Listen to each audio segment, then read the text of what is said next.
Débutons cette revue de presse avec la République démocratique du Congo où le Phare Online consacre sa une à une des attaques du BDM qui s'est déroulée dans la capitale Kinshasa. 31 terroristes sont aux arrêts, titre le journal qui rapporte les faits tels qu'ils leur ont été relatés par des témoins. Je cite, revêtus prétendument de pouvoirs surnaturels, leur conférant l'invincibilité et munis pour tout arsenal de guerre d'armes rudimentaires comme des noix de palme, des cailloux et des grains de maïs qui se transforment en balles meurtrières. Eh bien, des adeptes de la secte politico-mystico-religieuse de BDM ont lancé ce lundi vers 9h une vaste campagne de conquête de la capitale de RDC, Kinshasa.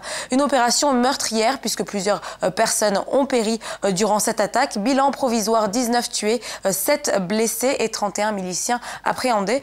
Parmi les victimes décédées, le journal cite le commissaire supérieur adjoint d'Ivoire, commandant du commissariat de Selemba au nord, mort par lapidation après avoir été blessé sérieusement à la tête.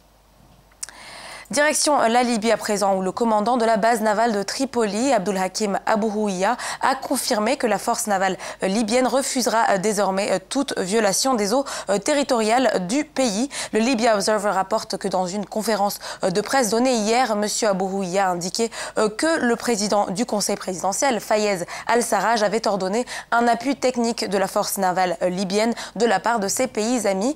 Un message auquel l'Italie a répondu favorablement puisqu'elle a accepté de fournir son soutien, son assistance technique à la Libye. Le Libya Observer précise par ailleurs que la mission de la marine italienne dans les eaux libyennes a récemment été dénoncée par le général Haftar et ses partisans qui la considèrent comme une violation de la souveraineté de la Libye.